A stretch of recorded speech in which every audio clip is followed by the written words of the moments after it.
There are more than 60 disease-related states that are associated with obesity, one of which will likely surprise you.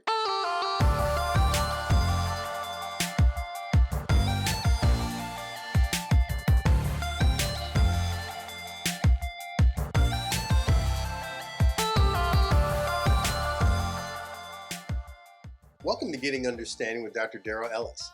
We're going to pick up the conversation that we began a few videos back with diseases related to obesity. There are 5 that are the main ones that we're going to be addressing. The first one, and very commonly seen throughout the United States, is diabetes.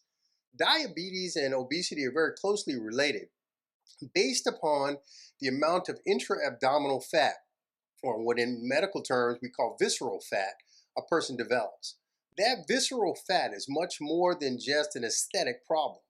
That visceral fat actually is a metabolically active organ system in your body. And the more visceral fat you have, the more of certain hormones that are excreted into your blood system that can lead to a problem called dysmetabolic syndrome or insulin resistance. In that case, what happens is your muscles, which are the primary cells that utilize insulin and metabolize glucose, become resistant to the insulin itself, leading to a poor utilization of the insulin and elevating serum glucose levels, which presented first as prediabetes, in which we measure by hemoglobin A1C values, and then subsequently type 2 diabetes. One of the ways of treating this is weight loss, and we'll talk about that. Most of the 5 common causes of disease associated with obesity respond well to weight loss. And we're not talking about necessarily dramatic, profound weight loss, modest weight loss. 5 to 10% of your initial body weight in many cases can make substantial improvements, not only in your ability to control disease, but in some cases, even eliminate disease. The second point, and the second comorbid medical condition, is hyperlipidemia. That manifests particularly in patients who are obese as elevations in your triglyceride levels, which is a bad fat, and depressions in your HDL cholesterol, which is a good fat. Losses of between 2.5 and 15% of your initial body weight can profoundly improve those numbers, decreasing your cardiovascular risk. The third most common disease related to obesity is obstructive sleep apnea. In obstructive sleep apnea, as we get into a level of sleep where the muscles in our throat begin to relax, in obese patients, very often because of the additional weight of the neck and the upper oral pharynx, it pushes the airway back and causes closure of the airway, stopping your breathing. What will happen is that throughout the night, even though you think you're asleep, you're waking up constantly to remind yourself to breathe so that you can wake up the next morning. It takes more dramatic weight loss to really influence this. Weight loss of about 10% or greater in the obese category is required to help to improve and in some cases reverse obstructive sleep apnea. The next medical problem that's associated with obesity very commonly is osteoarthritis. Osteoarthritis being chronic inflammation of the joints. In the case of obese patients, the joints of the lower extremities and low back seem to be adversely affected. You have chronic inflammation, which leads to degradation, or if you will, loss of cartilage in the joint space, which induces further inflammation, pain, and inhibition of ability to move, which takes away one of the very mechanisms that are required to help lose the weight. We'll talk about that a little bit more later. However, we notice that if you can lose between 5 and 10% of your initial body weight, you can actually affect positively the amount of arthritic inflammation you have and increase your mobility and functional ability. The next illness that's related to obesity may surprise you, and we kind of gave you a little bit of a hint that this was coming, and that is depression. Well, Dr. Ellis, how can depression and obesity be related? Well, when you look at our society in general, particularly as we talked about earlier with respect to childhood obesity, there's a lot of stigma associated with being overweight or obese. When you start that cycle at a young age, kids can be cruel. There's a lot of negative reinforcement for children who are overweight.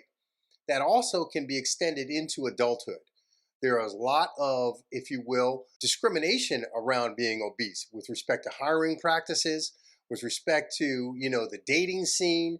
the eligibility of certain individuals with respect to people of the opposite sex, depending on their outward appearance, particularly if they struggle with weight. So it can be very much related to depression. Now, there's the chicken or the egg argument. Which comes first, the obesity and the depression, or the depression and the obesity? Well, there are certain neurotransmitters that are associated with depressed states, particularly serotonin in your brain, that also are associated with excessive weight gain. It can be something that leads to excessive overeating. It can be associated with what people call emotional overeating, where people eat as a way of soothing themselves. Well, how does that work? A lot of times there's a lot of positive feedback to taking in of calories and secretion of serotonin in your brain. Serotonin being the happy hormone.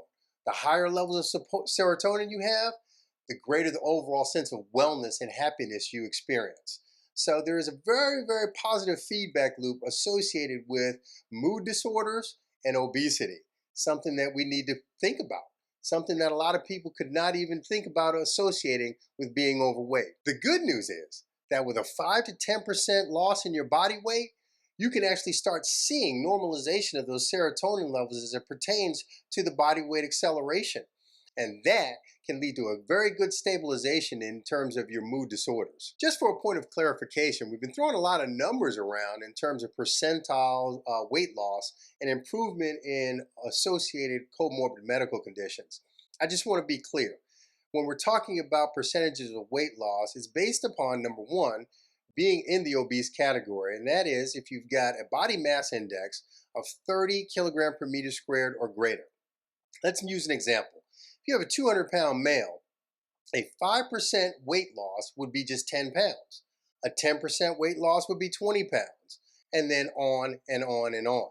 So it doesn't really end up being that much weight loss. 5 pounds is 2.5 if you weigh 200 pounds. 2.5% can produce significant improvement in some of the above noted medical problems. So let's go to work. Moving forward, and on our next video, we're going to start talking about solutions to this epidemic of obesity. Things that you can do for yourselves, things that you can talk to your healthcare provider about to assist you, and more importantly, developing a long-term weight loss plan. There's a lot of quick fixes out there, and a lot of people take the bait. They get a little bit of weight loss and they end up gaining not only that weight back, but excess weight in addition to that. It's a trap. There's another way, there's a better way. Tune in so that we can talk about it. Thanks for listening. Don't forget to hit that bell notification as we roll out new content. Don't forget to hit like, and please hit subscribe. It helps us move up that YouTube algorithm so that we can get and reach more and more people. God bless you. Look forward to hearing your comments, particularly if you have any ideas of new topics you'd like for us to talk about. Have a great day.